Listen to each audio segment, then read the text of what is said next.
Dr. Eris Thorne understood the language of silence. He could hear it in the tired hum of the fluorescent lights above his worn workbench. He could feel it in the cold weight of the porcelain coffee cup, its contents long gone, a brown stain at the bottom, like a faded memory of warmth. Most of all, he could see it in the shallow rhythmic rise and fall of his son's chest, a fragile metronome counting down the seconds of a life that was already too short. Leo was 6 years old. 6 years of soft laughter, of crayon drawings taped to the peeling paint of their tiny apartment walls, of a love so fierce and pure it felt like the only real thing in a world of shadows. And for every one of those years, a rare genetic disorder had been silently, relentlessly disassembling his son from the inside out. It was a cruel, invisible thief, stealing muscle, then breath, then hope. Eris was a scientist, a brilliant one according to the few professors who still remembered his name from a decade ago. He saw the world not as a collection of objects, but as a cascade of elegant, interconnected systems. He saw life as a code, and Leo's code was broken. His own life was a testament to that struggle. He lived in a world of scarcity. His clothes were neat, but frayed at the cuffs. His meals were simple, often skipped. The world outside his lab and his son's bedroom was a distant, muffled noise. His motivation was not fame, not wealth, not the accolades of his peers. It was the quiet, trusting weight of Leo's small hand in his. That was the only thing that mattered. On his desk, next to a precarious stack of unpaid medical bills, sat a battered external hard drive. It was an ugly, utilitarian thing, its plastic casing scarred with scratches. It was the most important object in the world. It was a key. The hard drive had been a gift, or rather, a legacy from his mentor, the late Dr. Alara Vance. She had been a titan in the world of genetics, a visionary whose ideas were often dismissed as being too far ahead of their time. She saw the building blocks of life as a language that could be edited, rewritten, and perfected. Before she died, she had given him the drive. "Everything is in there, Eris," she had whispered, her voice thin as paper. The answer to the question we were afraid to ask. She had called it Project Chimera. Inside its encrypted folders, Eris was certain, lay the blueprint for a universal genetic repair mechanism, a way to find the broken lines in the code of life and fix them. It was the cure for Leo, for everyone. But a key is useless without a door to unlock. He had the theory, the beautiful, elegant, world-changing theory. What he didn't have were the resources. He needed a supercomputer to run the final simulations. He needed a state-of-the-art laboratory to synthesize the delivery vectors. He needed money, lots of it, which brought him here. He stood at the foot of the Sterling Cross Tower, a shard of glass and steel that pierced the bruised purple twilight of the city sky. It was more than a building. It was a monument to power, an arrogant declaration of wealth so vast it felt like a different law of physics. This was where the money lived. Sterling Cross hosted the annual Vanguard Grant, a competition that promised to fund the most promising medical research of the year. It was a king's ransom, enough to bring Project Chimera to life. Eris clutched the thin briefcase in his hand, the worn leather cool against his nervous palm. Inside was a laptop with his presentation, and tucked into a padded pocket, Alara's hard drive. He felt like a ghost haunting a palace. The lobby was an ocean of polished marble and expensive silence. Men in suits that cost more than his annual rent walked with predatory confidence, Women with cruel, beautiful faces appraised him with dismissive glances, their eyes catching on his slightly too short sleeves and the scuff on his left shoe. He was a stain on their perfect white world. He took a deep breath, the refrigerated air tasting sterile and cold. He thought of Leo, of the faint smell of antiseptic that clung to his son's pajamas. He walked towards the elevator, his reflection a pale, determined flicker in the polished brass doors. The war had begun. The presentation hall was less a room and more a cathedral to corporate dominance. It was a vast, tiered amphitheater, its seats filled with the most powerful figures in the worlds of medicine, finance, and technology. The air was thick with the scent of perfume and ambition. A low murmur of conversation hummed through the space, the sound of sharks circling. Then the murmur stopped. A shift in the atmosphere, a sudden drop in pressure announced his arrival. Julian Sterling swept into the room. He was not a man who walked. He was an event that happened to a space. He was tall, impeccably dressed in a suit so dark it seemed to drink the light. His face was handsome in a sharp, predatory way, his smile a weapon he wielded with casual cruelty. He was the CEO of Sterling Cross, the son of its founder, and he moved through the world as if he owned it, which in many ways he did.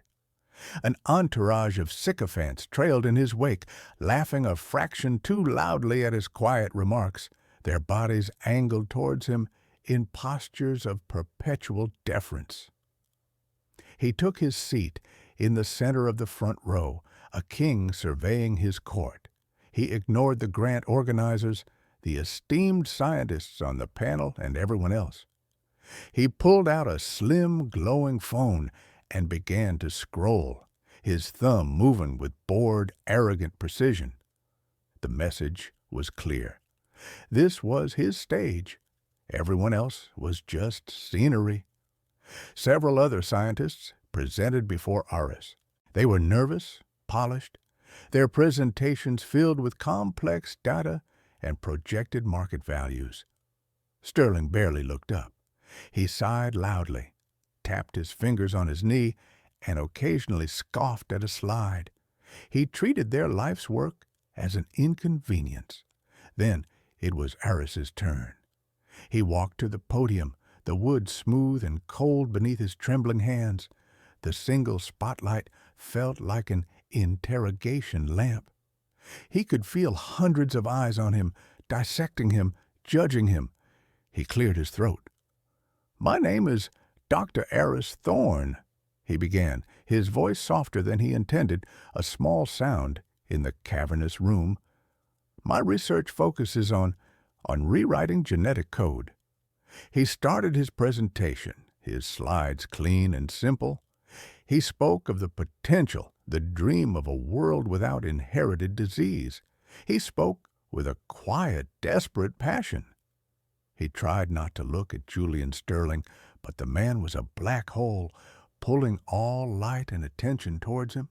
Sterling finally looked up from his phone. A slow, mocking smile spread across his lips. He leaned over to the man next to him and whispered something. The man snorted with laughter. The humiliation had begun. Aris tried to continue, his voice faltering slightly. He put up a picture of a DNA helix, the elegant double spiral that held the blueprint of life. "Excuse me," a voice boomed, sharp and dismissive.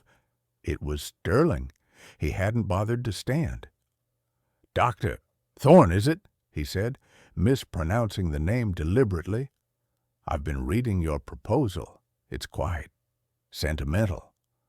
The word hung in the air, dripping with condescension. "You mention your work is driven by a personal imperative. Your son, I believe?" Sterling continued, his voice laced with a sadistic, feigned sympathy. Aris felt a cold dread wash over him. Leo. He was using Leo. My son has a genetic condition, yes, Harris said, his voice tight. But the science is universal. Sterling chuckled. It was not a pleasant sound. It was the sound of a lock clicking shut. Of course it is, he said, waving a dismissive hand. He looked around at the audience, drawing them into his cruel little play. But let's be honest. You're standing here in your charmingly rustic suit. A wave of muffled, cruel laughter rippled through the room. Eris felt his cheeks burn with shame. He looked down at his suit, the one he'd bought for his graduation 10 years ago. It had felt so fine then.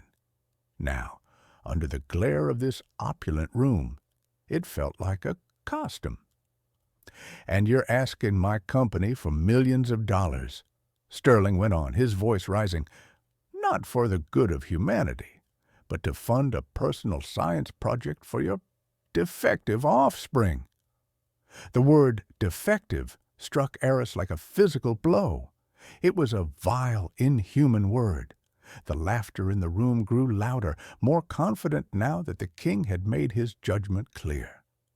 Eris stood frozen, his mind a maelstrom of fury and pain.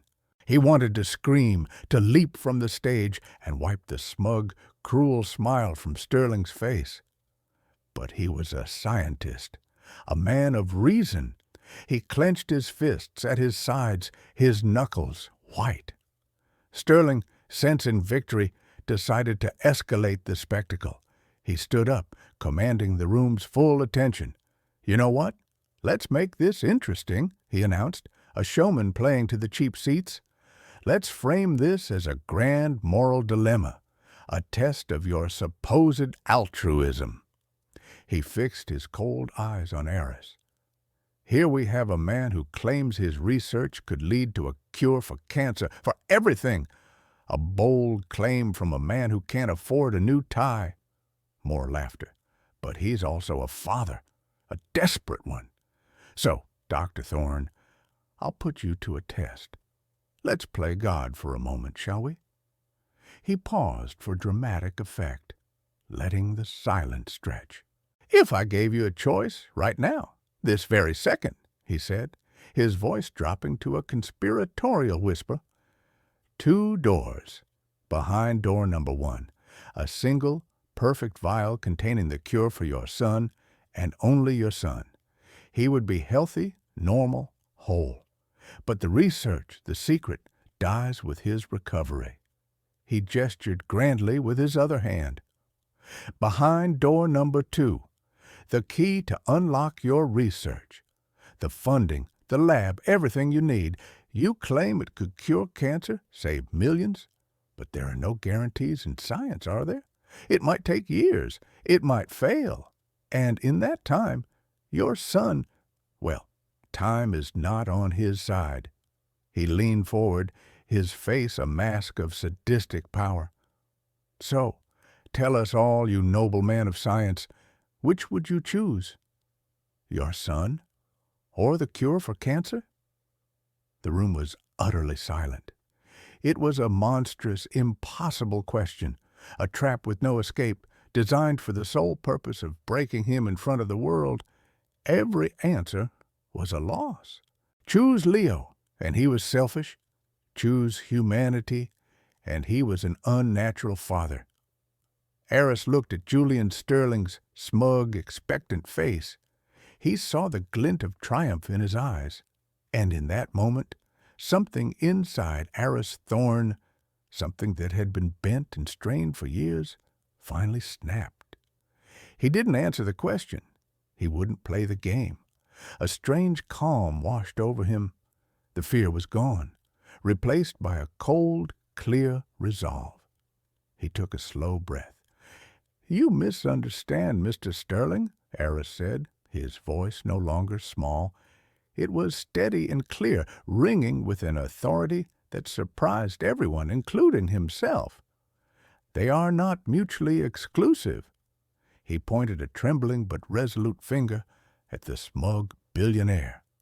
"My research is the cure for my son, and for your mother's cancer, and for the thousands of children in your own hospital wings who are dying from diseases you've deemed unprofitable to cure. He took a step forward, away from the safety of the podium. "And I will prove it," he declared, his voice rising with righteous fury. "Right now, without a single dollar of your blood money." Sterling let out a sharp, barking laugh. "Theatrics, how touching," he sneered, turning to the audience. "The little man has a big heart, but an empty briefcase. You have nothing, doctor, absolutely nothing." "Don't I?" Eris said, a strange, fierce light in his eyes. He turned his back on Sterling, an act of defiance so profound in that hall of sycophants that it caused a collective gasp. He walked not off the stage but back toward the presentation screen. The audience watched, a mixture of nervous laughter and morbid curiosity on their faces. They expected him to crumble, to flee in shame. He did not crumble. He opened his worn briefcase and took out the battered hard drive. The ugly, scarred piece of plastic looked absurdly out of place in the sleek, minimalist environment. "You want proof, Mr. Sterling?" Eris called out, his voice echoing in the tense silence. "You want to see the future of medicine? You seem to be under the impression that you own it. You are mistaken." He knelt and plugged the hard drive's cable into a port on the side of the stage. The connection was clumsy, a moment of awkward fumbling that only heightened the tension. The audience held its breath, expecting failure, expecting a blank screen, expecting a final pathetic whimper to this public execution. A simple file directory appeared on the massive screen behind him. A single encrypted folder was visible. Project_Chimera. Eris's fingers flew across the keyboard of his laptop, which he now connected to the system. A password prompt appeared on the screen. He typed a long, complex string of characters, a combination of Elara's favorite prime number, the date of Leo's birth, and a line of poetry. He hit enter. For a heart-stopping second, nothing happened. A few nervous titters broke the silence. Sterling crossed his arms, a victorious smirk returning to his face. And then it happened. The screen did not fill with spreadsheets or data points. It blossomed into life. It was a simulation, a beautiful, terrifyingly complex visualization of a living cell. In the center, a strand of DNA, rendered in breathtaking detail, pulsed with a soft light. A single section of the helix glowed an angry red, a flawed gene, the source of a disease. Then, from the edge of the screen, a new structure emerged. It was the chimera mechanism. It moved with an impossible, elegant grace, a microscopic surgeon of perfect design. It approached the flawed DNA, unzipped the helix with gentle precision, and excised the red, corrupted code. In its place, it seamlessly stitched in a new, healthy strand of green. The entire process was flawless, perfect. It was not just a repair. It was a resurrection. The simulation looped, showing the process again and again, a silent, hypnotic ballet of creation. The mocking laughter froze in Julian Sterling's throat. It died. The sound simply ceased to exist, choked off by a wave of pure, unadulterated shock. A profound, absolute silence descended upon the hall. It was a heavy, weighted silence, filled with the sharp intake of 100 breaths at once. The air crackled with disbelief. The scientists on the expert panel, men and women who had seen every incremental advance in their field for the last 30 years, leaned forward as one. Their mouths were agape. Their professional cynicism, their hardened skepticism, was stripped away in an instant, leaving only raw, naked awe. An old, distinguished man in the front row, a Nobel laureate, had tears streaming down his face. He recognized the ghost in the machine. He recognized the impossible elegance of a mind he thought was lost to history. The audience, the collection of brokers and investors and sycophants, did not understand the intricate science on the screen, but they understood the reaction of the experts. They understood the language of revolution when they saw it. Their scorn, their casual cruelty evaporated. It was replaced by a dawning, humbling respect. The power dynamic in the room didn't just shift, it shattered. Julian Sterling stood paralyzed. His cruel, confident smile was gone, a grotesque memory plastered on a face that had turned a sickly, waxy white. He stared at the screen, his eyes wide with a mixture of fury, confusion, and a dawning, terrifying fear. He didn't understand the complex dance of molecules he was seeing, but he understood power, he understood value, and he knew, with a certainty that chilled him to the bone, that he was looking at the most valuable discovery in human history. A discovery he had just mocked, a man he had just tried to publicly destroy. He was speechless, utterly, completely broken by a truth so profound it had rendered his wealth, his status, and his arrogance utterly meaningless. He was an ant, and he had just tried to bully a god. From the panel of judges, a woman stood up.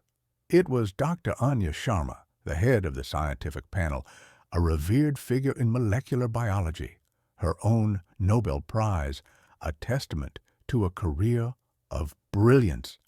Her face was pale, her expression one of utter reverence. "My God," she whispered, her voice amplified by the microphone at her seat, the sound carrying through the stunned hall. "That's it. That's Vance's work." She turned her gaze from the screen to Ares, her eyes filled with a new, profound respect.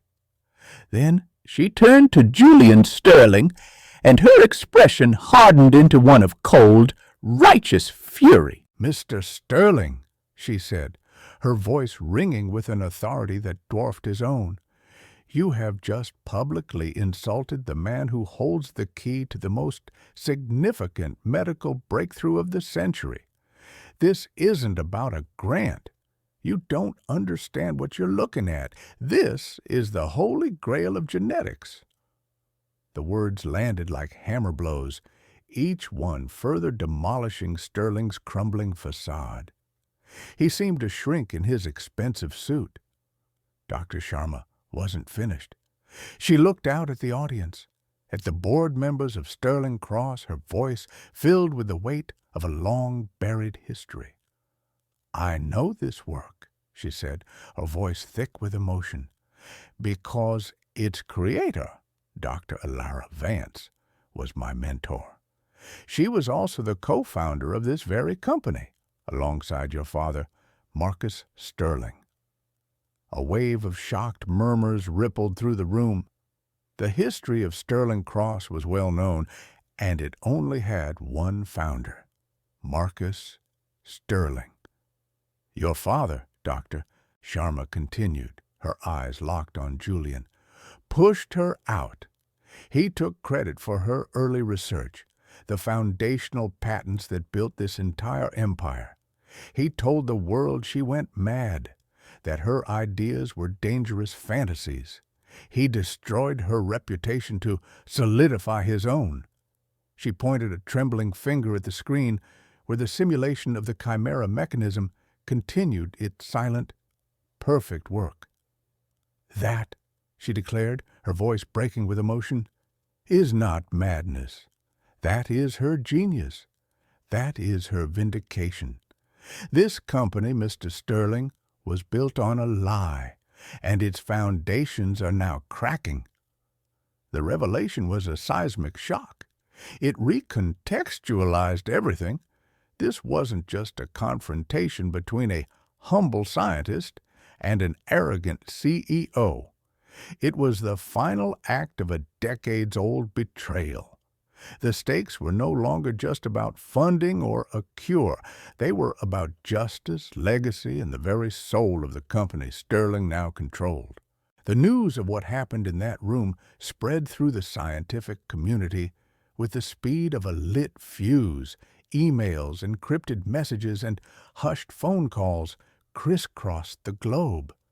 The video of Eris's reveal, leaked by a horrified junior executive, went viral. The name Elara Vance, once a whispered tragedy, was now a rallying cry. And her silent army began to gather. They were the ones who remembered, the old colleagues, the former students, the forgotten technicians.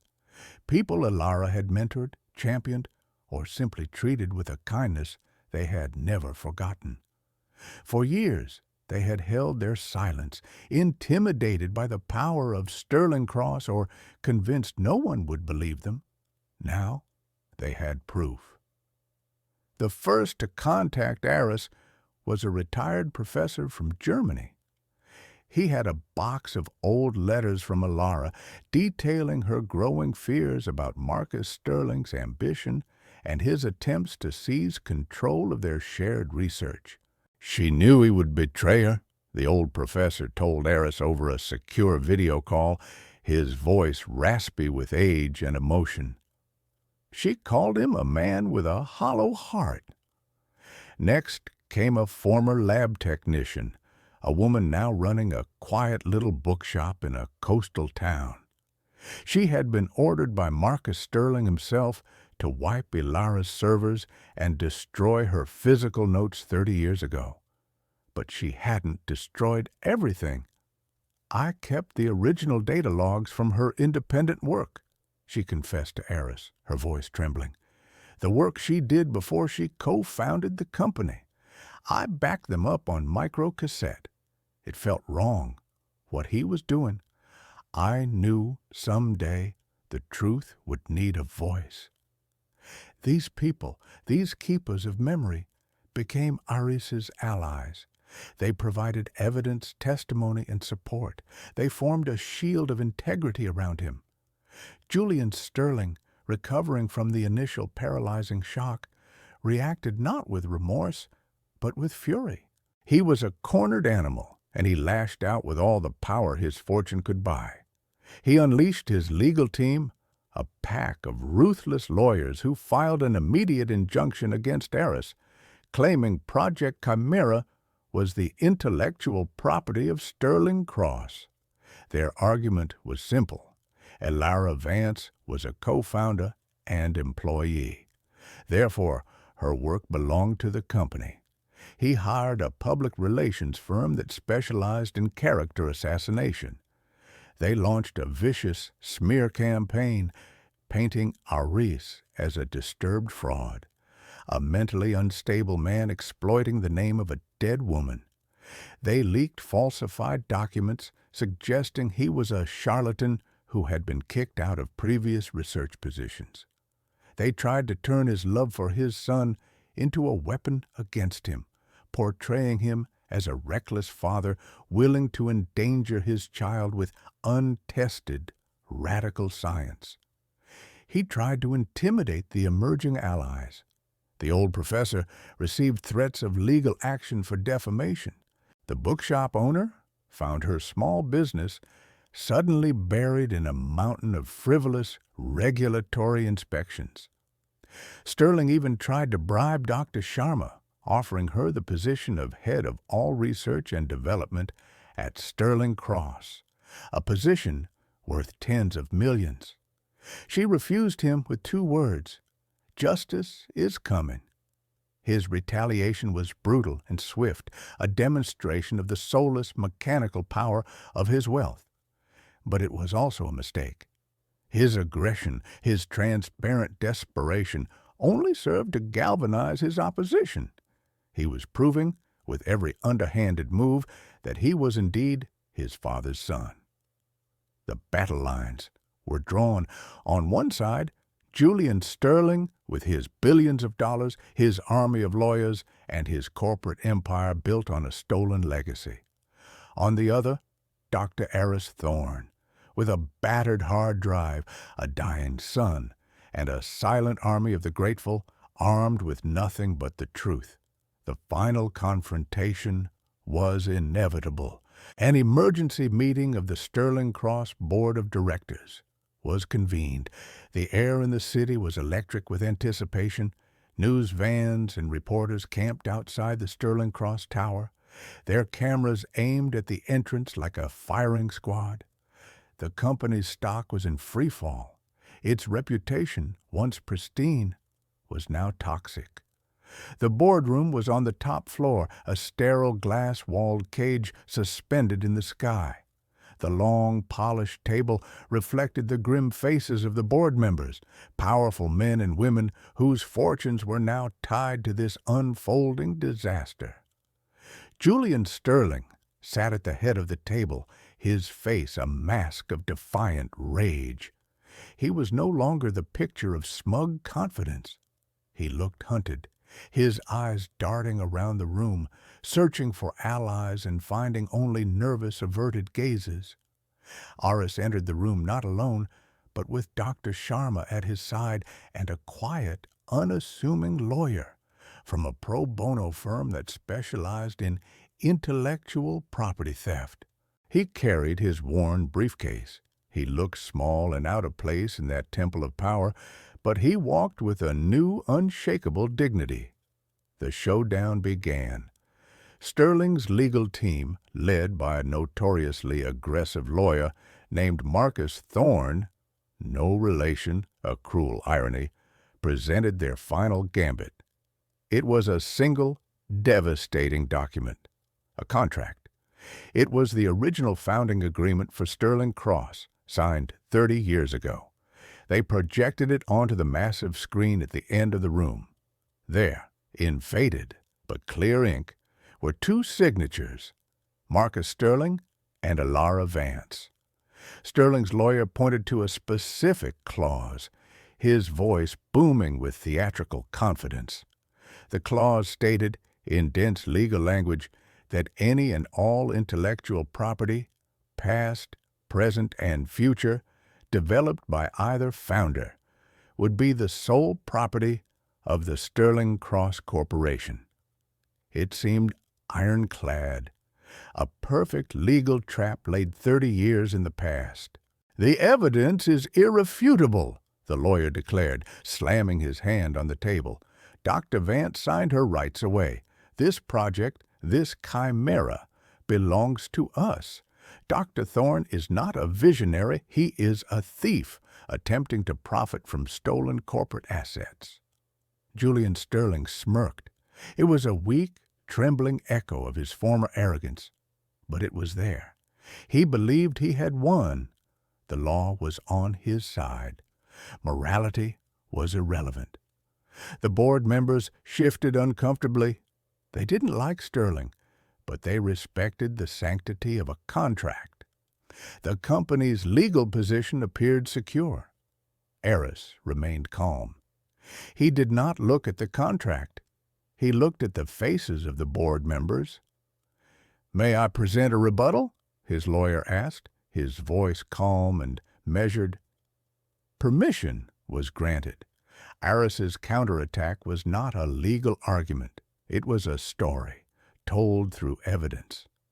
First, he called upon his silent army. The old lab technician, the bookshop owner, was brought in via a secure video link. She calmly testified that she had been ordered by Marcus Sterling to destroy Alara's notes. Then, Eris's lawyer presented her evidence, the original data logs from the microcassettes. "These logs," the lawyer explained, as the data scrolled across the screen, "are all time-stamped. They conclusively prove that Dr. Vance completed the foundational research for Project Chimera. The core algorithm, the delivery mechanism, everything, a full 18 months before she co-signed the Sterling Cross founding contract. A gasp went through the room. The work wasn't corporate property, it was pre-existing. The ironclad contract suddenly had a hole blown through it. Julian Sterling's face went pale. "It's fabricated!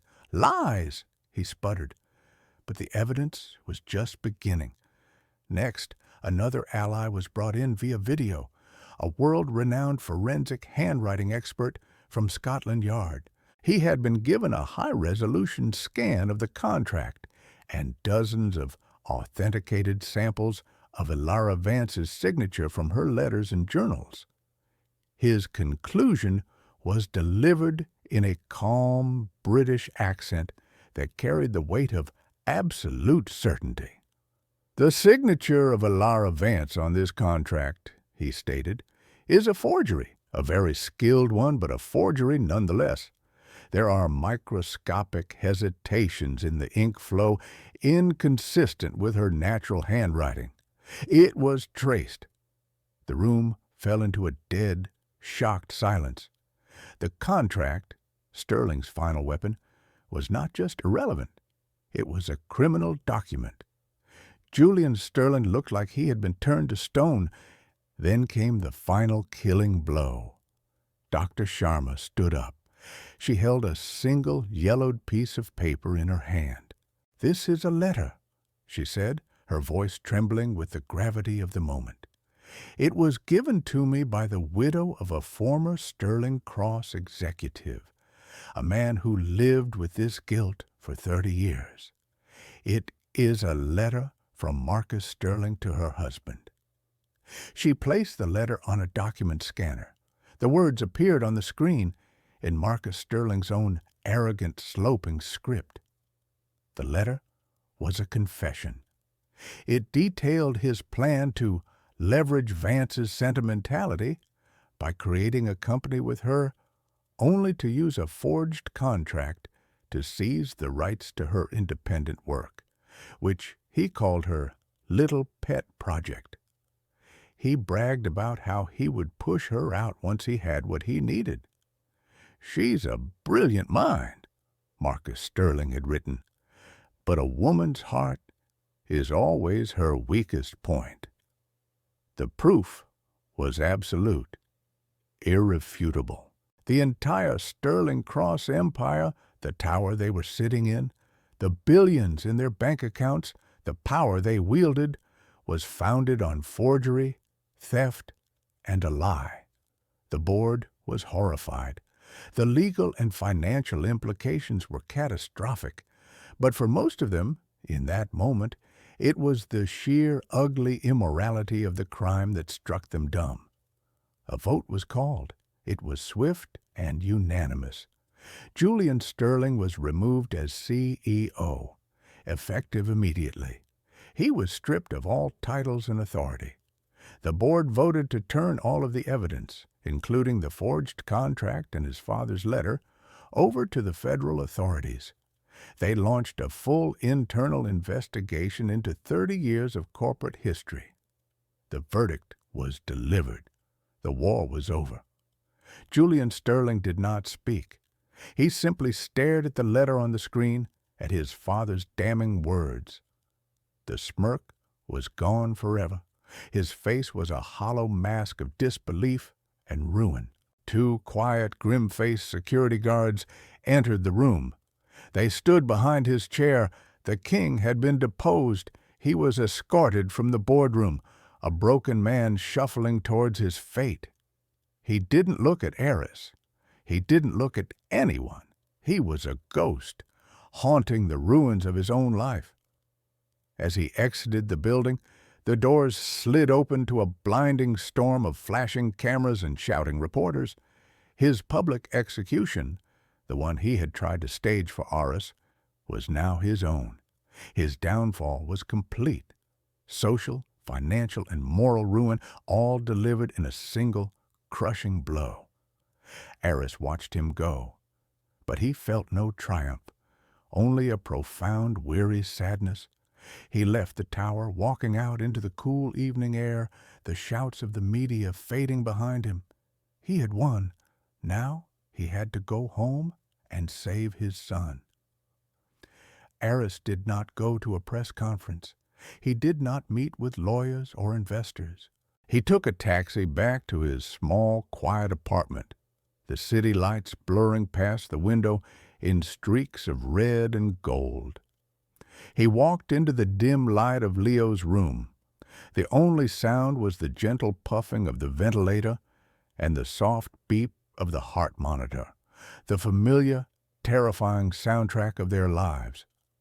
Leo was asleep, his small face peaceful in the glow of the nightlight. A worn teddy bear was tucked under his arm. Eris pulled a chair to the bedside and sat down. He reached out and took his son's small, warm hand in his. He held it gently, his thumb stroking the back of Leo's fingers. And for the first time in 6 years, the crushing weight that had settled on his soul began to lift.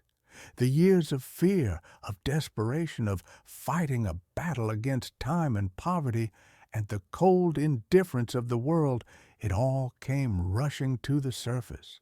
A single tear traced a path through the exhaustion on his face. Then another. He leaned forward, resting his head on the edge of the small bed, and he cried. He wept with the silent, shuddering sobs of a man who had forgotten how. He cried for the lost years, for the stolen moments, for the simple, profound injustice of it all. It was a storm of grief and relief, a cathartic flood that washed away the pain, leaving behind a quiet, fragile peace. When the storm passed, he felt lighter, whole. The wounds of the past were not gone, but they were finally beginning to heal. The next day, the world came calling.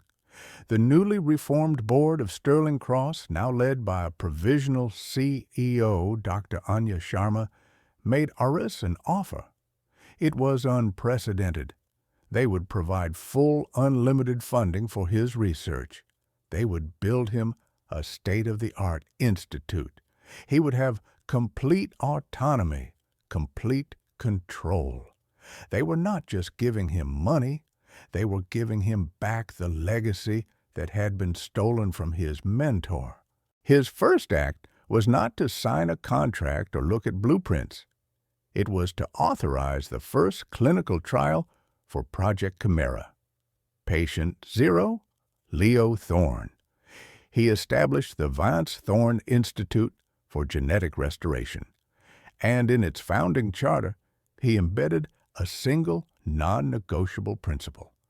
All cures and treatments developed by the Institute would be administered on a non-profit basis. The price would be based on the cost of production, nothing more.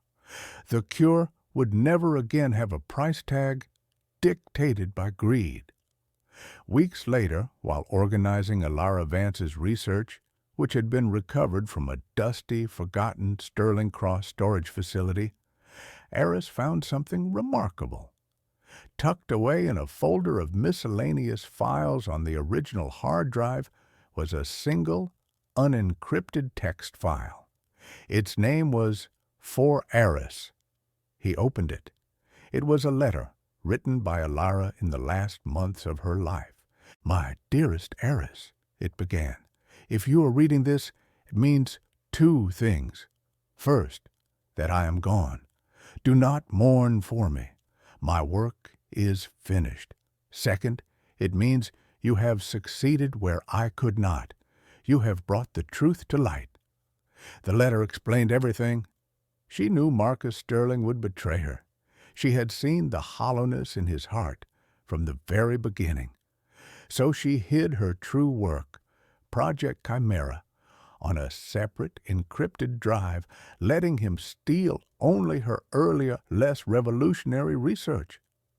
She had been playing a long game, planting a seed of truth that would one day grow to topple the forest of lies he had built.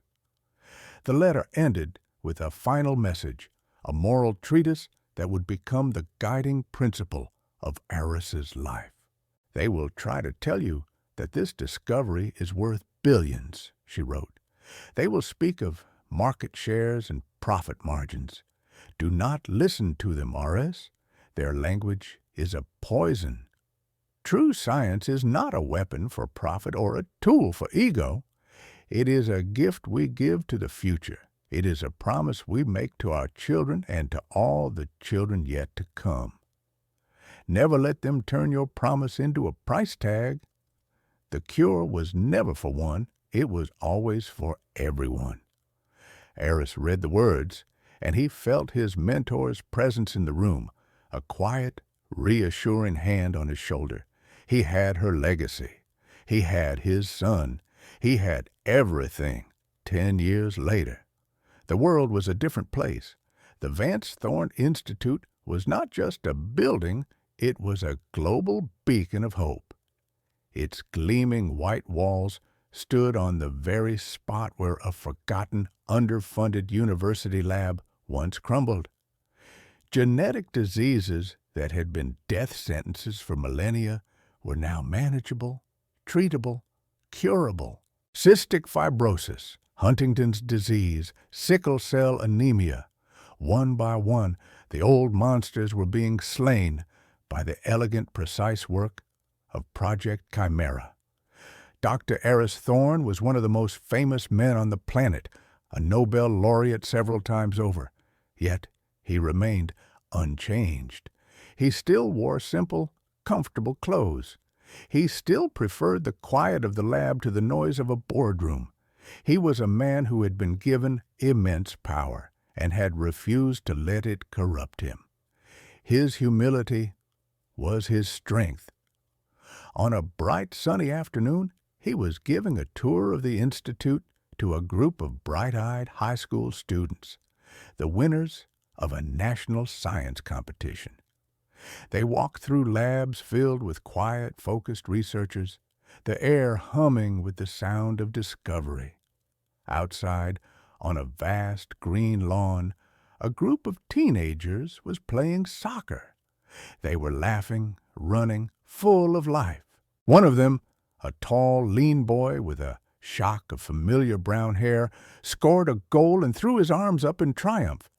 It was Leo, healthy, strong, alive. One of the students on the tour, a sharp young girl with a notebook full of questions, looked from the soccer game back to Eris. "Dr. Thorne?" she asked, her voice serious. "My uncle is an economist. He says your institute leaves trillions of dollars on the table every year. He says you could be the richest man in history. Why don't you?" Eris stopped walking. He looked at the girl, and in her earnest, curious face, he saw the future. He knelt down, so he was at her level. "That's a very good question," he said, his voice soft. "A long time ago, a very brilliant woman gave me a gift. It wasn't money, it was a key, a promise. She taught me that the value of a cure isn't what people are willing to pay for it, it's what it gives back to them. Life, laughter, the chance to play soccer on a sunny day." He smiled, a gentle, genuine smile that reached his eyes. "You can't put a price on that," he said, "and the best way to honor a promise is to pass it on to as many people as you can." As the tour concluded, a small news alert popped up on a monitor in the hallway. It was a brief, almost forgotten piece of financial news. An obscure holding company, managed out of a small offshore bank, had finally declared bankruptcy. The article mentioned, in a single sentence at the very end, that the company's sole owner was a man named Julian Sterling. After serving a short prison sentence for his role in the Sterling Cross fraud scandal, he had tried and failed to rebuild his fortune. He now lived in complete obscurity, a bitter, forgotten man, his name a cautionary footnote in the history books. His pride had been a prison from which he could never escape. His hubris had cost him everything, and in the end, he was left with nothing. Eris glanced at the screen, then looked away. his thoughts already back on the future. He felt no pleasure in Sterling's ruin, only a quiet confirmation of a universal law. What you hoard, you lose. What you give, you keep forever. The seeds of compassion, planted in a single desperate heart, had grown into a forest that would shelter the entire world. The harvest would be eternal,